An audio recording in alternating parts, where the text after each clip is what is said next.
is supported by the Mastercard Foundation Center for Innovative Teaching and Learning in partnership with the Innovation Village.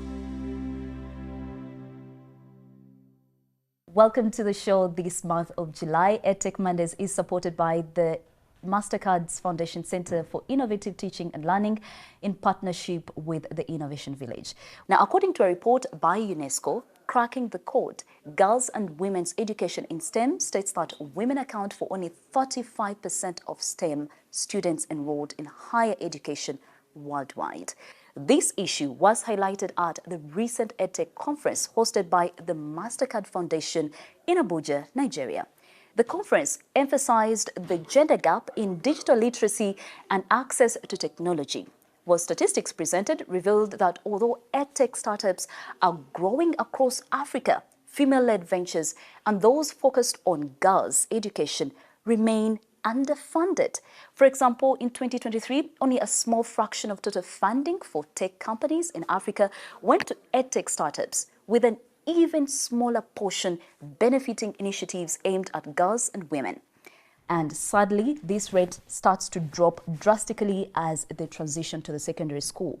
But what exactly really happens? Where do they go? And this is exactly why we're having this conversation on gender equality this month of July on EdTech Mondays. And this also explains why we have a panel of only ladies, brilliant ladies that are all in different spheres of influence. And I just want to give them a minute to introduce who they are to you, our audience, so that we get to know the people that will be speaking to us. I want to start with Shelley, who's at my far left. Who is Shelley and what do you do? And we are actually delighted to have you on the panel today. Thank you, Sandra. I'm really happy to be here. I'm Shelley Gladys Nachedre, and I work with the Ministry of ICT and National Guidance. I'm a senior IT officer and I also do intellectual property management. So I'm a specialist in that area and I can't wait to dive into this conversation. We'll be putting you on the spot when it comes to policy perspectives in advancing EdTech for the females. Let's get deeper. You know, when they say, when you have a teacher on the panel, you have to behave because a lot can go right or left. So thank you so much for joining us, Marie Goretti. Who are you? And we're excited to have you on the panel today. Thank you, Sandra. Just for the record, I didn't move with a cane. Yeah. So no canes here. My name is Javira Marie Goretti, a very passionate teacher of mathematics and physics. I'm very glad to be here. I'm currently stationed at Gaza High School, and we have girls only there. Since we are talking about girls today, I think by the end of the session, I will have given my all the information needed so that we see more girls in the tech field. Absolutely. Yes. Over to you, Mariana Peel. Very glad to have you on the panel today. Thanks, Sandra. And I just want to say kudos to teachers. We're talking about EdTech, and education has been one powerful tool that has empowered me as a girl child. And so, yeah, I'm so happy that I'm sharing this panel with a teacher. I am Marina Pio. I am a journalist, an entrepreneur, and also an advocate for girl child education. I am currently studying my master's at UC Berkeley, and I am an innovator when it comes to sort of like innovating solutions really address some of the underlying issues here in our country. I'm so privileged to be here, and I am really interested into this conversation and how it can uplift the girl child. Shelley, I want to start with you. When you see today's topic, what comes to your mind first? Oh, well, actually, I took this up because it was very exciting and interesting. I personally, I love to see more women in the tech. I love to see more women taking up positions, leadership positions in ministries like ICT, for example, because it's only when you're in those positions that your voices will be heard. And then talking about the technology perspective, you know, technology is quite ever evolving. We have emerging technologies and all that. So we want to see our country move with the rest of the world. So having women who are passionate in these positions and advocating for our rights and what we need so that we can advance ourselves to get to those places where we see other leaders, then it's really passionate. We have, I personally, at the beginning of the year, I led a campaign that was basically for women innovators, women doing research, and then providing with them awareness and a lot of sensitization to do with intellectual property so that they can grow their innovations from their desks, from their labs, but also put them to the market, that they can grow, scale up, and make more money out of whatever they're doing. Yeah, so it's very interesting and very personal. There is always the narrative, and I'm sure we can all agree that sometimes people say the females are not interested in the difficult things, innovating, getting into, the difficult things that the males seem to do so easily. I want to speak to the teacher on the panel. From your interaction with young women and girls, what is their general perspective when it comes to, innovating, different ideas in the edtech space?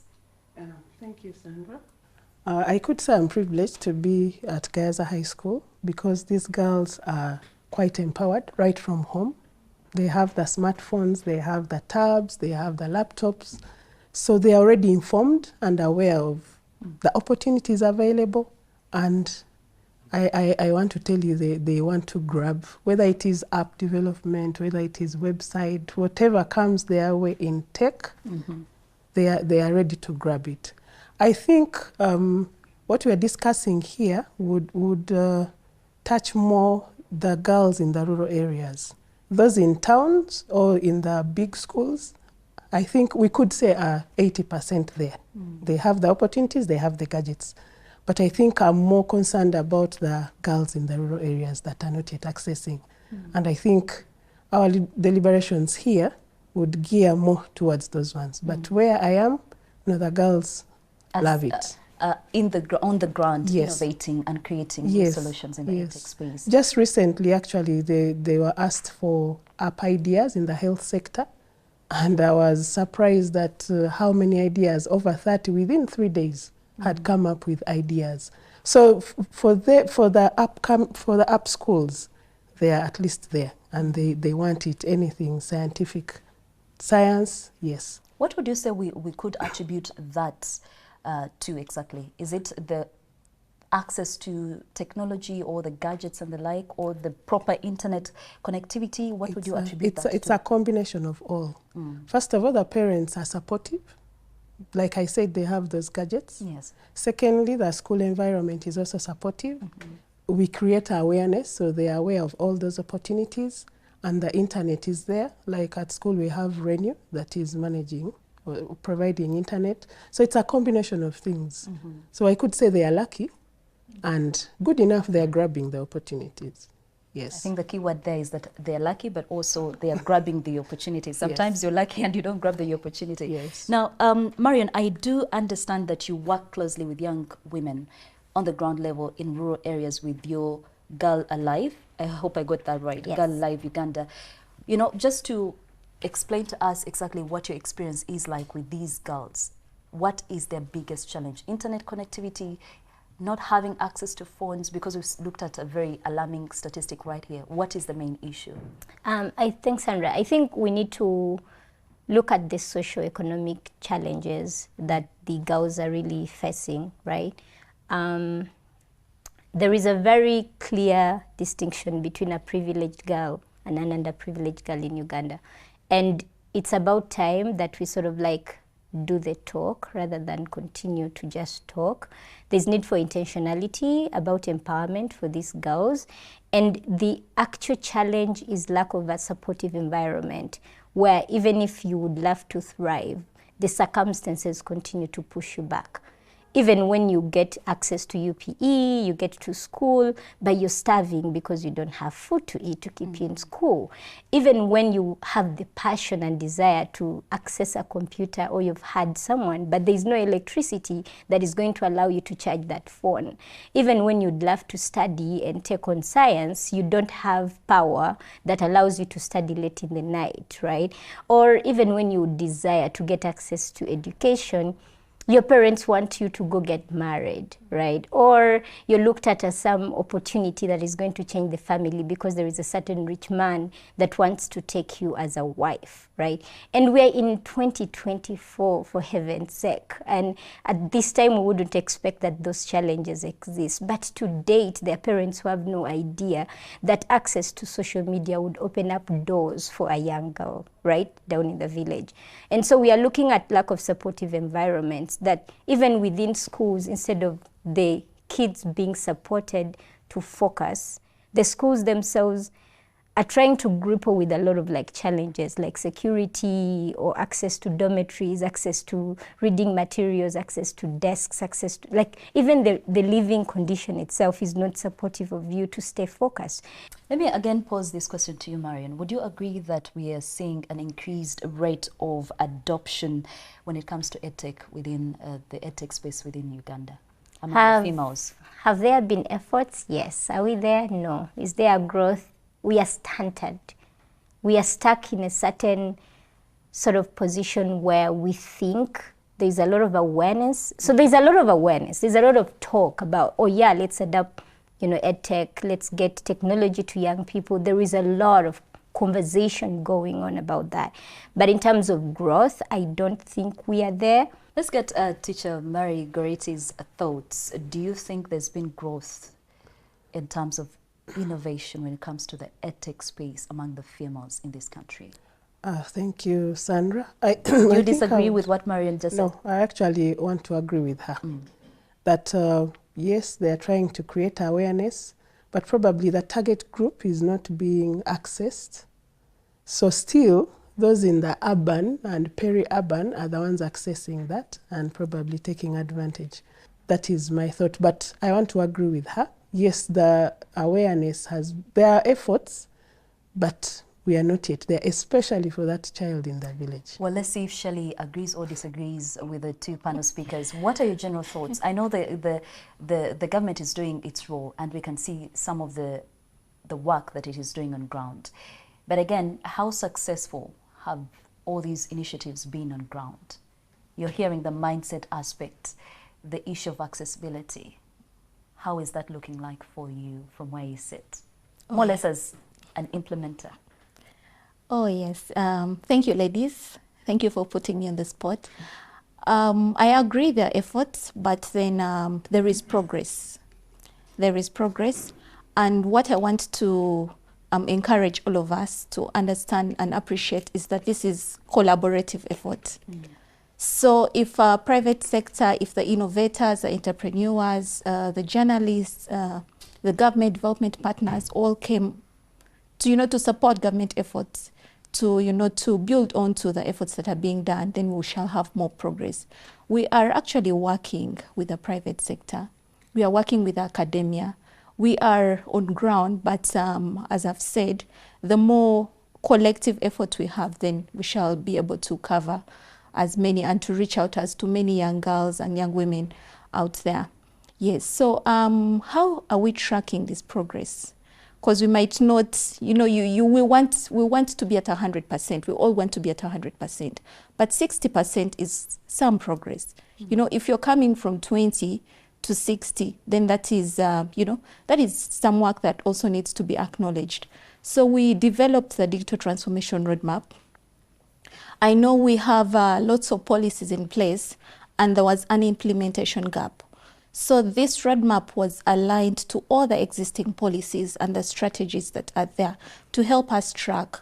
If we have, in terms of connectivity, if we are at 50%, for example, we want to cover the entire country. We want to be at least at 90% in the next 4 years. How do we get there? And that is what the roadmap speaks to. And it's 360 in terms of, it speaks to issues to do with infrastructure, what infrastructure is required. If it is the backbone, how much more do we need to reach out to the areas that have not yet been reached out to? So there is something that we are doing called a last mile connectivity to ensure that we reach to the most rural people. How can we grow our innovativeness? We have a very huge startup, ecosystem within our country. Everybody is doing something. But how can we get from these levels? Can we have some unicorns out of our ecosystem so that external economies can also utilize our services? We utilize Uber, we utilize Glovo. We need some of these products to be homegrown, right from us. And then, of course, our policy is a very key aspect as well. So there is progress. There is progress indeed. Yeah. I would want us to, we'll take a short break, but I just want us to reflect on the initiatives that are working currently from your different walks of life. What initiatives are working that are empowering these young women on ground to actively take part in EdTech innovation? And that's a conversation we'll be coming back to shortly.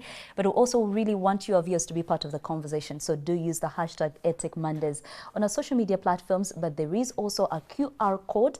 All you have to do is actually just scan it, and you'll get more information about what the show is all about and what we are trying to create in this country, creating a community of young people, of policymakers, of different stakeholders that are very passionate about advancing EdTech, because we know technology is here and it is here to help. We just have to know how to use it. There is also a link right below the screen. All you have to do is actually just follow it, and you'll be able to get more information on EdTech Mondays. We'll take a short break, and my great panel speakers and I will be right back to speak more on gender equality, the challenges and the solutions. EdTech Mondays Uganda is supported by the Mastercard Foundation Center for Innovative Teaching and Learning in partnership with the Innovation Village. Welcome back. Glad to know you're still with us here on EdTech Mondays. Now, we just want to talk solutions. We understand there is growth. We understand there is still some issues, but let us now speak some solutions. And I want to start with you, Marion. What are some of the initiatives that are really getting it right from where you come from? Yeah, thanks so much, Sandra. Let's look at some of the entrepreneurs, young people within their local communities that have decided to address challenges and or are empowering and supporting fellow youths within their communities. So look at Tech for Girls, for example. This is just a group that sort of allows you as a young person, as a woman, to use technology and also learn how to use technology. And maybe Tech for Girls is not necessarily everywhere, but at least such initiatives are able to sort of start the conversation. When you look at Camera for Girls, there are certain school clubs, personally when I was in school, that I had to be a part of, that for some reason, I was part of Adobe Youth Forum, World Starts With Me Club, that took me to Gayaza, where I learned how to use a computer and then went back to school. And so school clubs at this point were sort of intentional about seeing the gap. And we're able to facilitate, right? To date, I think we can speak about media and information literacy for children.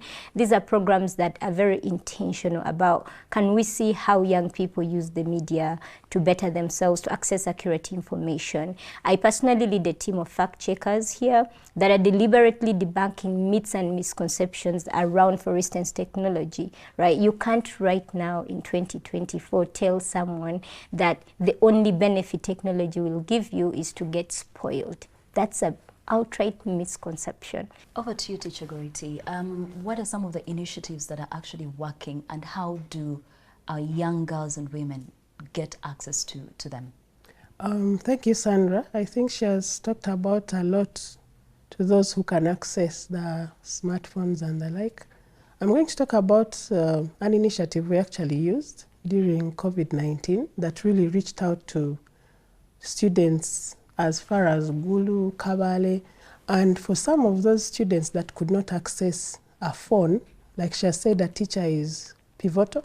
So they would get a teacher who would project using his phone or laptop, project, and the students, the village students, because that was COVID-19 then, would sit in a hall and they would benefit, would have online lessons for all the subjects actually. It was an initiative by Mr. Dungu. I think he's currently in Ministry of Education, somewhere in Ministry of Education. So all he would have to do was give the teachers some airtime or data, and he would reach out to as many. For them it was free, as long as they could get the data. We couldn't get the data from them, for them, but it really worked. Because, like I've mentioned, we had someone in Kabale there, a teacher who was really selfless, would connect his phone to a projector and a group of over 50 or 60. And we've had, over the years, because it's now about 4 years, some of those who benefited have come back to say thank you, thank you. So I think even now, because it's still ongoing during the holidays, it is called HELP. It is holistic e-learning platform. And it is, like I've said, it is free. The links, we usually share the links as much as we can. People must want something to get Yes. it in the end. Yes. Shelley, what are some of the initiatives that are working, and how do our viewers get access to them? Because it's clear when you speak to some people, they're looking for opportunities, Yeah. but they do not know where to start from. So where can they start from where you come from? Okay, thank you so much, and really loved the conversation. Just speaking from people must want something, I think we need to encourage them to look out for these opportunities. Information is currently available online, on social media pages, on the official websites of of the universities, of the ministries, of the innovation hubs. So they need to interest themselves so that they can reach out and identify which opportunities would interest them best. But far from that, we also reach out to them through the contact persons at the districts. If it's at the university, we reach out to the lecturers so that they can extend this information within the region.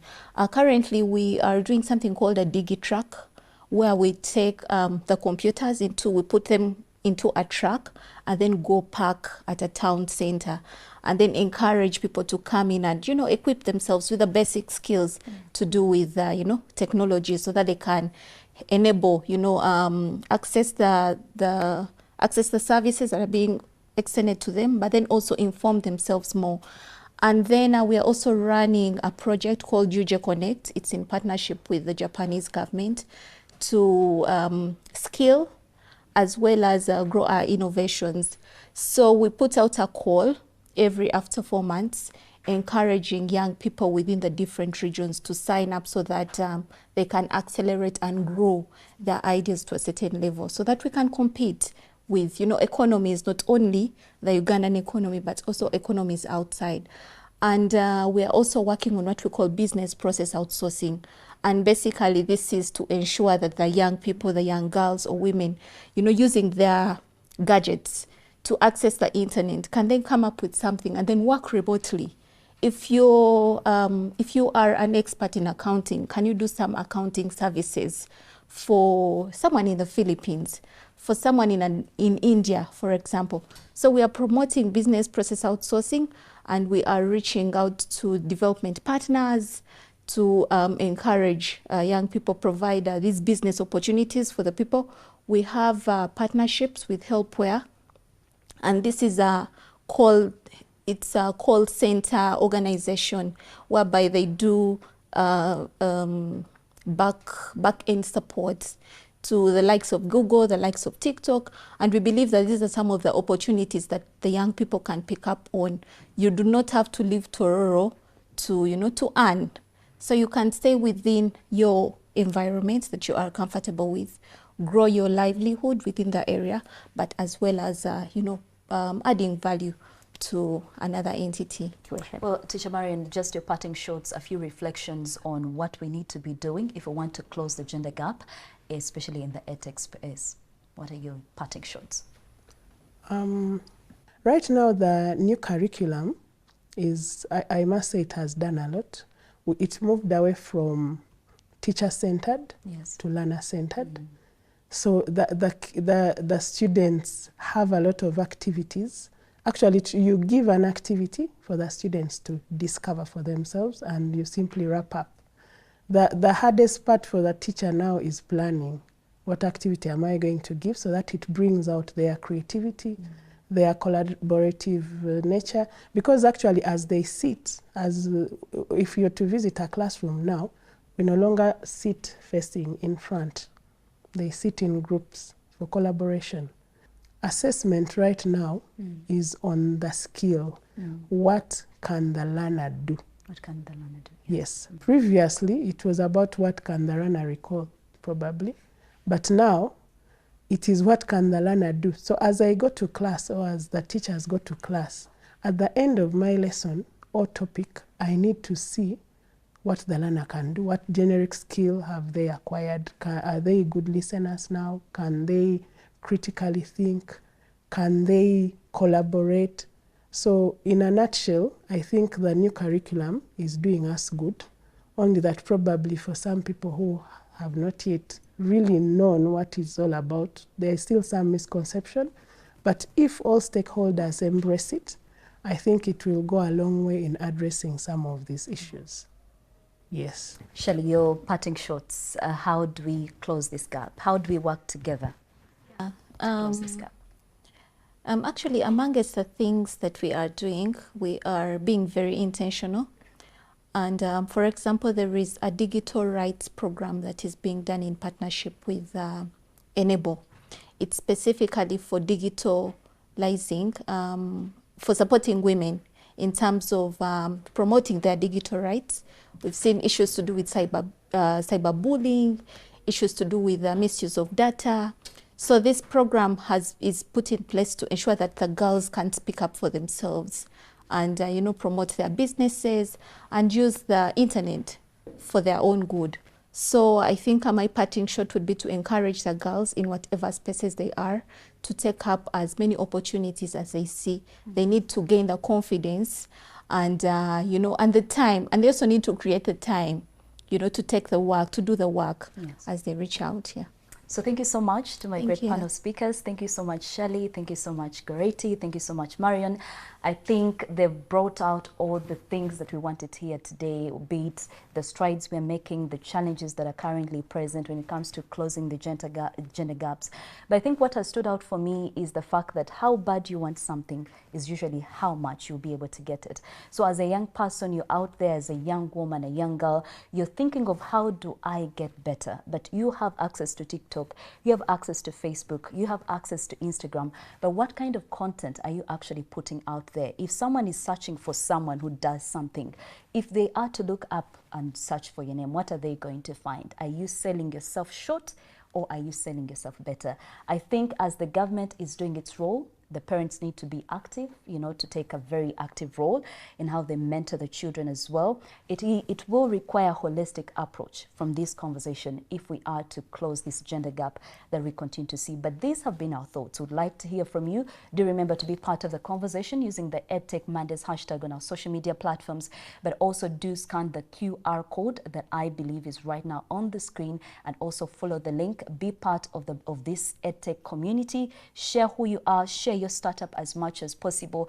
Often you'll hear that you need to make noise about what you do, and that's how people will hear you. So please do the work, and hopefully the right opportunities will come. Thank you so much for being part of us. I've been your host, Sandra Kahumza Twinga.